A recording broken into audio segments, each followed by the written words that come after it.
Another gut punch for me personally as I read through the book of Revelation and just the emotional experience of it after the anticipation of from the book of Acts that the church is just going to move forth in powerful glory, and I get kind of a fleshly triumphalistic victorious spirit, like everything's going to be beautiful and rosy.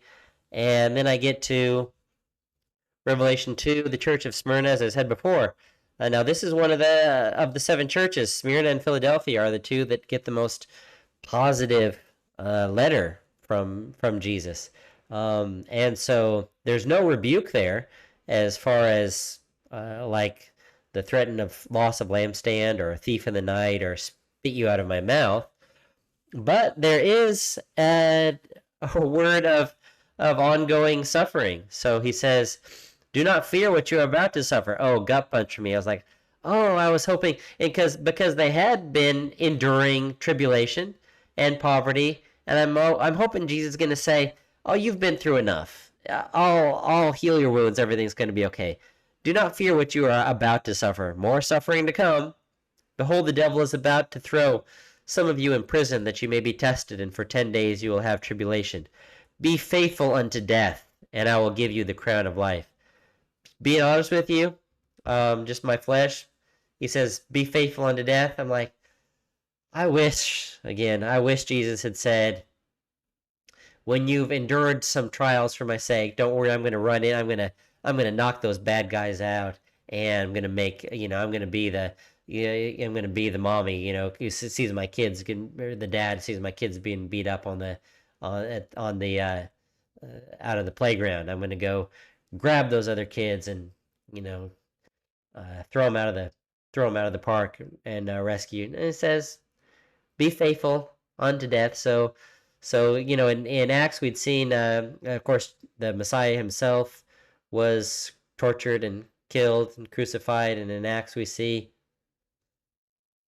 Stephen is martyred, Apostle James is killed, Paul is stoned and left for dead amongst myriad other sufferings and persecutions. And I was kind of hoping that we were past the worst of that and that things are going to gradually get more comfortable. And that's just not what I see.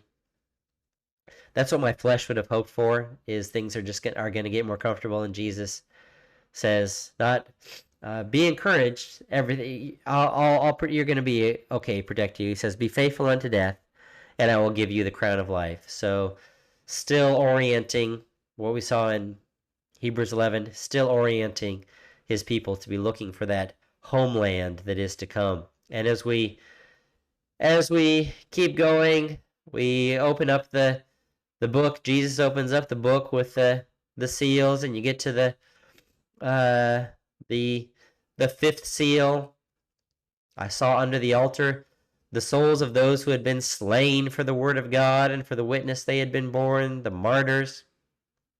They cried, 'How long, O Lord, how long before you judge and avenge our blood on those who dwell?'" Now get the response. "How long before you judge and avenge our blood on those who dwell on the earth?" Well, they were given a white robe, told to rest a little while longer until the number of their fellow servants and brothers should be complete, who were to be killed as they themselves had been. Oh, in my flesh, it's a gut punch. Oh, you mean there's a quota of martyrs? The end doesn't come until enough people have been slain for the word of the testimony. That's not what my flesh was hoping for, is that the Jesus doesn't come back until there have been enough martyrs. And we keep going. Life is not rosy and beautiful in this world for the people of God. Even these two witnesses who are empowered, granted authority to prophesy. These are God's Moses and Elijah like figures who can pray and shut the rain like Elijah, and they can call down plagues of blood on the water like Moses. And yet, when they have finished their 3.5-year testimony, The beast that rises from the bottomless pit will make war on them and conquer them, and their dead bodies will lie in the street of the great city that is called Sodom and Egypt.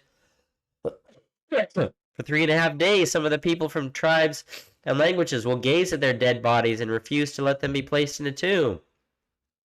Those who dwell on the earth will rejoice over them and make merry and exchange presents, because the 2 prophets have been a torment to those who dwell on the earth. There's going to be this gift exchange. It's going to be the new Christmas is going to be celebrating the day that the 2 prophets were killed. The whole world is so delighted to see these messengers of God, this Moses and Elijah figure. The whole world is going to be so delighted to see these guys killed, that they're sending gifts to each other. Let's celebrate. Let's have a party that God's witnesses have been killed. So still, the homeland, the citizenship, the nation, the kingdom, the city, God's people still don't have a home. They're still hated, aliens and strangers in this world. And we keep going. I think there's stuff I'm forgetting about, glossing over too much here. World is not a friendly place. We get to the prostitute, Babylon, and she's drunk on the blood of the saints, the blood of the martyrs of Jesus. Just reminding us of that 5th seal, where there's a quota. There needs to be, the martyrs are saying, Jesus, when are you going to come and judge the world? And he says, when the full number of martyrs, there needs to be more martyrs first.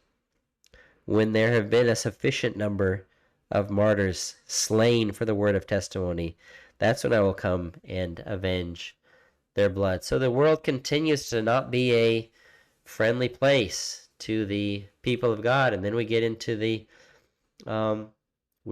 famous millennium passage in Revelation 20, and who are the ones who get the throne and reign on the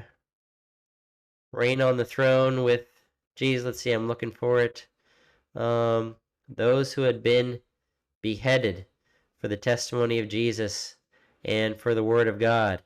Those who had been beheaded. And it's just like over and over again. It's like through the book of Revelation, there's this the loss of life, having your head chopped off. Did not end with the book of Acts. There's continuing all the way through the book of Revelation. It's from a fleshly, worldly perspective.